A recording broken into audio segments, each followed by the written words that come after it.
मोक्षमार्गस्य नेतारम् हेतारम् कर्मभूभृता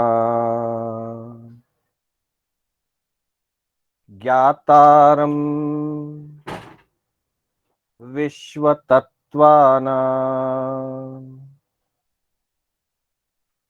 वन्दे तद्गुणलब्धये वन्दे तद्गुणलब्धये।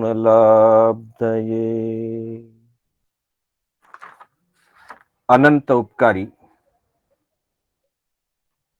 चरम तीर्थंकर श्रमण भगवान महावीर को वंदन। प्रभु की परंपरा में विचरण करने वाले समस्त चारित्रात्माओं को वंदन। धर्म प्रेमी बंधुओं, सुशील माताओं एवं बहनों,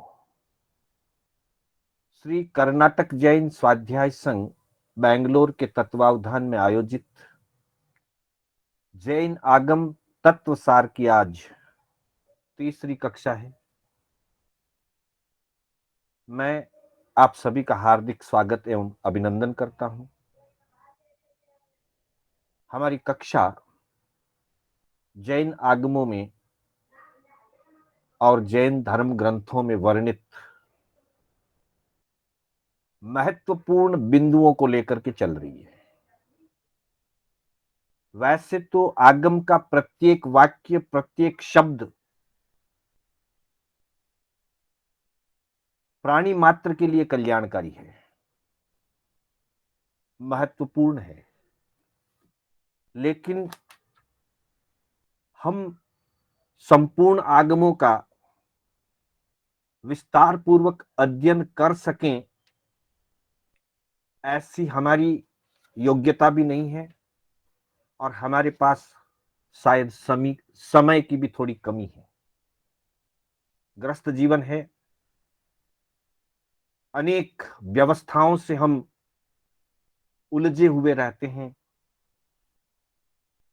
वैसी स्थिति में हम कुछ महत्वपूर्ण बिंदुओं को जान करके, समझ करके अपने जीवन के अंदर उन महत्वपूर्ण शिक्षाओं का बीजारोपण अगर करें तो निश्चित ही हमारे जीवन रूपी वृक्ष पर सद्गुणों के फूल और आत्मगुणों के फल अवश्य ही लगेंगे। ऐसा हम जिन वाणी पर दृढ़ विश्वास एवं प्रगाढ़ श्रद्धा कर सकते हैं और उसी दृढ़ विश्वास और प्रगाढ़ श्रद्धा के साथ हम आगम के वचनों का श्रवण करते हैं, पठन पाठन करते हैं, आगम के वचनों को समझने का और चिंतन मनन करके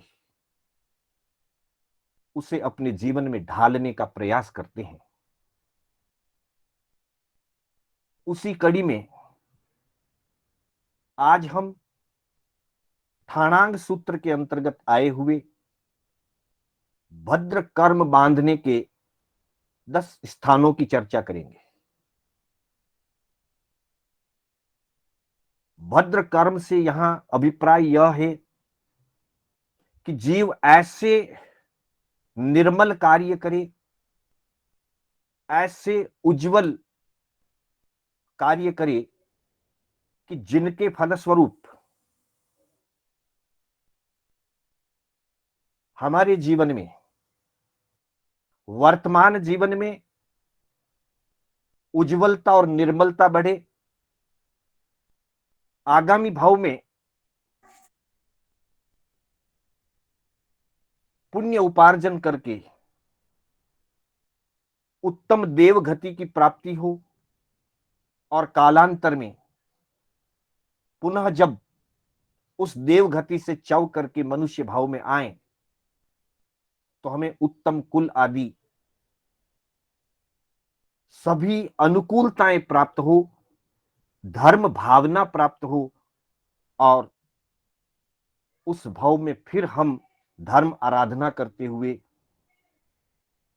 अपने मंजिल को, अपने लक्ष्य को प्राप्त कर सकें। ऐसे कार्यों को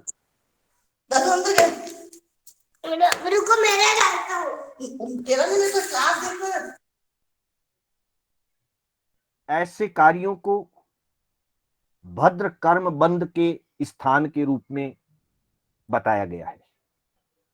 अर्थात ये सभी ऐसे धर्म कार्य हैं, आत्मीय गुण हैं, जिनके माध्यम से हमारी आत्मा का उत्तरोत्तर विकास होता है। प्रभु ने स्थानांग सूत्र के 10वें ठाणे के अंतर्गत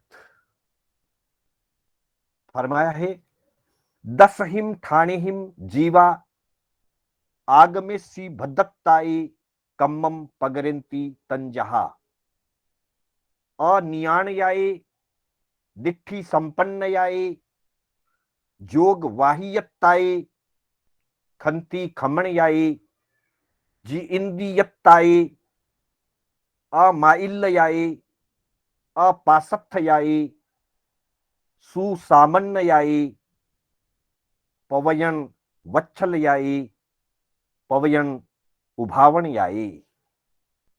अर्थात इन 10 स्थानों का सेवन करता हुआ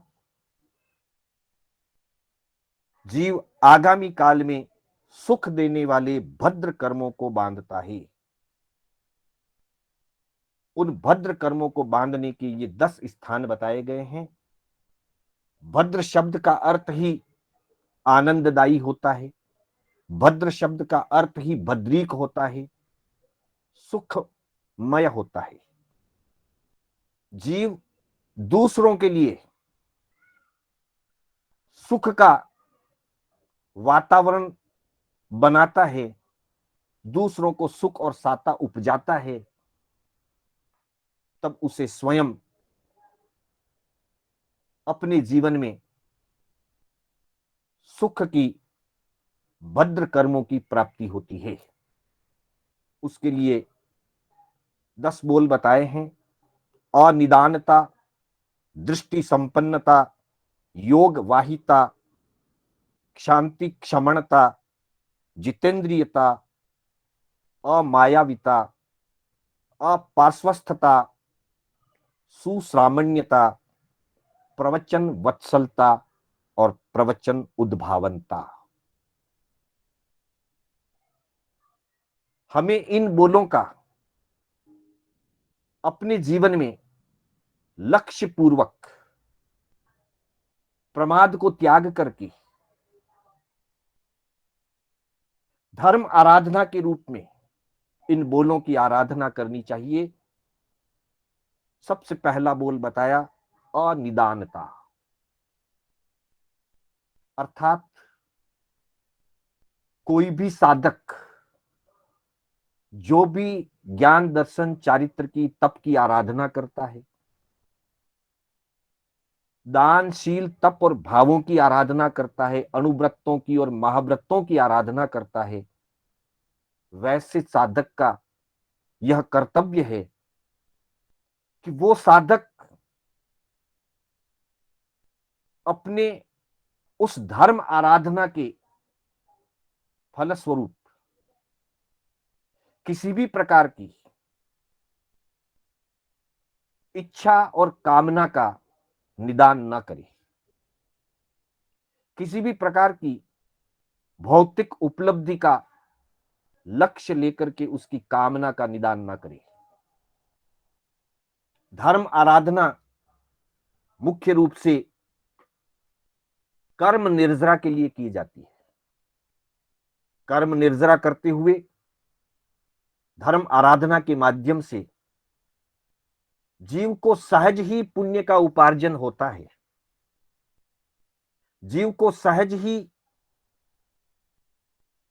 आगामी भव के लिए सुखमय और आनंददायी अनुकूल वातावरण का लाभ मिलता है, लेकिन अपनी इच्छा के अनुसार, अपनी कामना या आकांक्षा को लेकर के साधक को किसी भी प्रकार का निदान नहीं करना चाहिए, जिसे हम नियाणा भी कहते हैं। जब व्यक्ति अपने जीवन में किसी विशेष कमी को महसूस करता है और वैसा कोई प्रसंग सामने उपस्थित होता है, तब व्यक्ति अपनी साधना का नियाणा करके मोक्ष मार्ग में, मुक्ति मार्ग में सहयोगी बनने वाली साधना को किसी तुच्छ, किसी हीन कामना के लिए दांव पर लगा देता है, उसे निदान कहा जाता है। हमारे आगमों में द्रौपदी के जीवन का और भी अन्य अन्य वासुदेवों आदि के जीवन का, चक्रवर्तियों के कुछ चक्रवर्तियों के जीवन का निदान का वर्णन मिलता है। निदान करके उन्होंने अपनी साधना को दांव पे लगा दिया। इसलिए वे आगामी भाव में भौतिक सुखों को तो प्राप्त करते हैं, लेकिन धर्म की साधना वो अपने आगामी भाव में नहीं कर पाते हैं, अथवा सीमित कर पाते हैं। और विशेष करके चक्रवर्ती वासुदेव जैसा निदान करे तो वे आगामी भाव में लेश मात्र भी धर्म क्रिया आराधना नहीं कर पाते हैं। और निदानकृत वासुदेव और निदानकृत चक्रवर्ती नियमा रूप से अपने पद को भोग करके नरक गति में जाते हैं। इसलिए वो कार्य, वो निदानता उनके लिए भद्र कर्म नहीं बन करके अशुभ कर्म का निमित्त बनती है। इसलिए निदान के त्याग की बात कही। अनिदानता भद्र कर्म के लिए योग्य है, निदान करना उचित नहीं। दूसरा बोल दिया दृष्टि संपन्नता। हमेशा अपनी दृष्टि को सम्यक बनाए रखें, अपनी दृष्टि में देव, गुरु और धर्म के प्रति श्रद्धा बनाए रखें। साथ ही जिन वचनों पर और जिनेश्वर द्वारा प्ररूपित आज्ञा पर प्रगाढ़ श्रद्धा, सम्यक श्रद्धा बनाए रखें, उसका नाम दृष्टि संपन्नता है। अर्थात हम अपनी दृष्टि को निर्मल और सम्यक बनाए रखें। तीसरा बोल है योगवाहिता। योग शब्द का सामान्य अर्थ भी मन वचन काया की साधना से है, और यहां योगवाहिता का अर्थ है समाधि।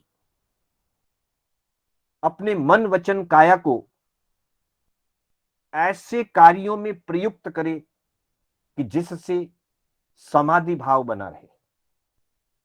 साथ ही योगवाहिता के अंतर्गत विशेष रूप से स्वाध्याय और शास्त्रों के पठन पाठन की बात कही है। संसार के प्रति राग और रुचि से ऊपर उठ करके, राग और मोह से ऊपर उठ करके अपने जीवन में धर्म शास्त्रों का पठन पाठन, मन वचन काया की एकाग्रता के साथ समाधि भाव में बने रहना योगवाहिता कहलाता है। चौथा बोल है शांति क्षमणता। शांति शब्द जो है वो खंति से बना हुआ है। खंति शब्द का अर्थ होता है क्षमा धर्म। अर्थात साधना काल में कोई अनुकूल प्रतिकूल उपसर्ग परिशह खड़े होते हैं, कैसे भी उपसर्ग आए, कैसे भी परिशह आए, साधक को अपने मन में क्षमा और धैर्य धारण करना चाहिए, क्षमावान बनना चाहिए, और अपने प्रति प्रतिकूलताएं पैदा करने वाले के प्रति मन में क्षमा के भाव रख करके उसे क्षमा दान देना चाहिए। जो साधक प्रतिकूलताओं में, वध जैसी स्थिति, मृत्यु जैसी स्थिति, वेदना, पीड़ा, शीत उष्ण, दंश मशक आदि, क्षुधा पिपासा आदि जैसे भी परीक्षा आदि आते हैं, उत्तम साधक हमेशा धैर्य और क्षमा का भाव धारण करता है, जिससे उसके आगामी भव के लिए भद्र कर्मों का उपार्जन होता है और आगामी जीवन में उसे सुख, साता और शांति की प्राप्ति होती है। पांचवा बोल है जितेंद्रियता, अर्थात अपनी इंद्रियों पर, इंद्रिय के विषयों के प्रति लोलुपता का त्याग करे, इंद्रियों को वश में रखे। इंद्रियों को वश में रखना, इंद्रिय निग्रह करना संवर की प्रवृत्ति होती है। 5 इंद्रियों को वश में करने से संवर उपजता है और संवर का फल हमेशा आत्म कल्याण के रूप में होता है।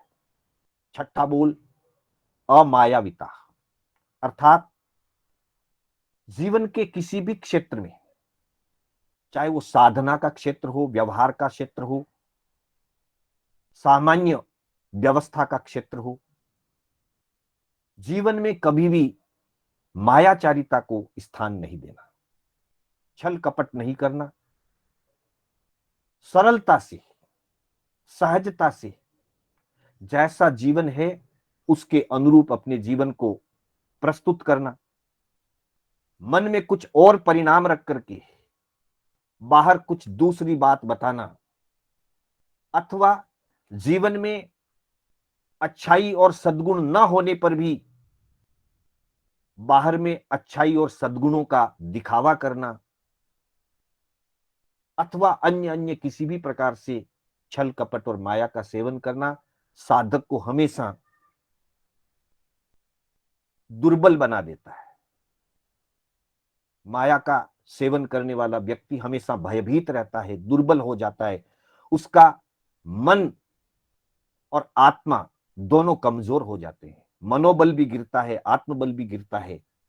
व्यक्ति वर्तमान में भी अंतर से दुखी और पीड़ित रहता है और उस माया का फल आगामी भाव में भी दुख और पीड़ा रूप आता है, क्योंकि माया से तिर्यंच गति का बंध होता है। मनुष्य अगर माया करता है तो तिर्यंच गति का बंध करता है, पुरुष माया करता है तो स्त्री वेद मानता है, विशेष माया करता है तो तिर्यंच गति का बंध करता है। तो इस तरह से वो अपने लिए दुखों की परंपरा खड़ी करता है। अतः अमायाविता अर्थात अपने जीवन में अमायी बनने का प्रयास करना, सरल और सहजता को जीवन में स्थान देना। 7वां बोल है अपार्श्वस्थता। आगम का शब्द है पाशत्था। पाशत्था शब्द का भावार्थ बताया गया है शिथिलाचार। विशेष करके मुनियों के जीवन में जब शिथिलाचार आता है तो उसे पाशत्था शब्द आगमों में कहा गया है। मुनि को चाहिए, साधक को चाहिए कि वो अपने ग्रहण किए हुए व्रतों को शुद्धता के साथ पालन करें, शिथिलाचारी नहीं बने।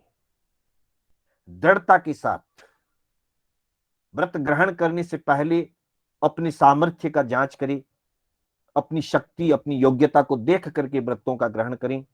लेकिन चाहे साधु साध्वी हो, चाहे श्रावक श्राविका हो, अपने लिए हुए व्रतों को दृढ़ता से पालन करना, शिथिलाचार को स्थान नहीं देना। शिथिलाचारी होने पर जीवन में दोष लगते हैं, व्रतों में दोष लगते हैं, व्रत मलिन हो जाते हैं और व्रतों के मलिन होने पर अशुभ कर्मों का बंध होता है। इसलिए भगवान ने कहा है अपाशत्वता, शिथिलाचारी ना बने। अब शिथिलाचारी ना बने तो उससे आगे के बोल में कह दिया सुसामान्यता, अर्थात चाहे मूल गुण हो चाहे उत्तर गुण हो। मूल गुण और उत्तर गुण साधु साध्वी की अपेक्षा से 5 महाव्रत और रात्रि भोजन का त्याग ये मूल गुण है और समिति गुप्ती का पालन उत्तर गुण कहलाते हैं। श्रावक श्राविका की दृष्टि से 12 व्रतों में जो 5 अणुव्रत हैं वे मूल व्रत या मूल गुण कहलाते हैं, और 3 गुणव्रत और 4 शिक्षा व्रत जो हैं वो उत्तर गुण या उत्तर व्रत कहलाते हैं। प्रत्येक साधक को, चाहे वो साधु साध्वी हैं, चाहे श्रावक श्राविका हैं, अपने लिए हुए मूल और उत्तर दोनों प्रकार के गुणों का निरतिचार पालन करना चाहिए। निरतिचार पालन करने से आत्मा में निर्मलता बढ़ती है, कर्मों की निर्जरा होती है, और अशुभ कर्म की निर्जरा के साथ साथ पुण्य कर्मों का उपार्जन होता है, जिससे आगामी भव में देव गति की प्राप्ति होती है। इसलिए साधु और श्रावक की गति मुख्य रूप से वैमानिक देव की गति बताई गई है, और वैमानिक देव से निकल करके पुनः उत्तम कुल में जन्म लेकर के फिर से धर्म भावना का लाभ मिलता है। इसलिए 8वें बोल में सुसामान्यता की बात कही, अपने श्रमणत्व को और श्रावक श्राविका के लिए अपने श्रावक जीवन को, श्रावक व्रतों को मूल और उत्तर गुणों सहित निरतिचार पालन करने का लक्ष्य बनाना चाहिए। 9वां और 10वां दोनों बोल प्रवचन के संदर्भ में है। प्रवचन का एक अर्थ होता है जिनवाणी, प्रवचन का दूसरा अर्थ होता है चतुर्विध संग। यहां दृष्टिकोण चतुर्विध संग की अपेक्षा से, अर्थात प्रवचन वात्सल्य बने और प्रवचन की उद्भावना करे। साधु साध्वी और श्रावक श्राविका के प्रति, जिन वाणी के प्रति, जिन वचनों के प्रति आदर, बहुमान, सेवा और भक्ति का अपने जीवन में संयोग बना है। जैसे गाय अपने बछड़े के प्रति वात्सल्य भाव रखती है, जैसे माता पिता अपने संतान के प्रति वात्सल्य और स्नेह भाव रखती है, ठीक वैसे ही प्रत्येक साधक को चतुर्विध संघ के प्रति, अर्थात साधु साध्वी और श्रावक श्राविका के प्रति वात्सल्य और स्नेह का भाव रखना चाहिए। वात्सल्य और स्नेह का भाव रखने से जिन शासन की जाहो जलाली होती है, जगत के जीवों को अभय दान अधिक से अधिक मिलता है, सुख और साता प्रत्येक जीव को प्राप्त होती है, और उसके फलस्वरूप जीव भद्र कर्मों का उपार्जन करता है। और 10वां बोल है प्रवचन उद्भावना। उद्भावना शब्द का अर्थ होता है ऊंचाई पर ले जाना, ऊपर उठाना, अर्थात प्रभावना करना, धर्म की प्रभावना करना, धर्म का पालन करने वाले साधु साध्वी श्रावक श्राविका के गुणों का कीर्तन करना, उनका यश, उनकी कीर्ति और उनके जीवन के महत्व को जन जन में प्रचार करने हेतु, जन जन में प्रेरणा देने हेतु प्रवचन की उद्भावना करना, अर्थात धर्म और चतुर्विध संघ के गुणों का गुणगान करते हुए अन्य जन को धर्म की प्रेरणा देते हुए जिन शासन को विकास के मार्ग की तरफ ले जाना, जिन शासन को ऊंचा उठाना, जिन शासन को ऊंचा उठाने में अपने मन, वचन और काया से जो कुछ बन सके वह कार्य करना, यह प्रवचन उद्भावनता है। प्रवचन वात्सल्य में मुख्य रूप से साधु साध्वी और श्रावक श्राविकाओं के प्रति स्नेह और वात्सल्य भाव का विकास किया जाता है, और उद्भावनता में प्रभावना करते हुए उसके गुणों को दिपाया जाता है, ऊंचा उठाया जाता है। ऐसे ये 10 बोल बताए गए हैं ठाणांक सूत्र के 10वें ठाणे के अंतर्गत सूत्र संख्या 134 में। इन 10 बोलों की आराधना करता हुआ, इन 10 बोलों को अपने जीवन में आचरण करता हुआ साधक अपने लिए पुण्य कर्मों का उपार्जन करता है, अशुभ कर्मों की निर्जरा करता है, आत्मा को पवित्र बनाता है, आत्मा में उज्जवलता का विकास करता है, आत्म गुणों का विकास करता है, और साथ साथ विशेष पुण्य का उपार्जन करता है।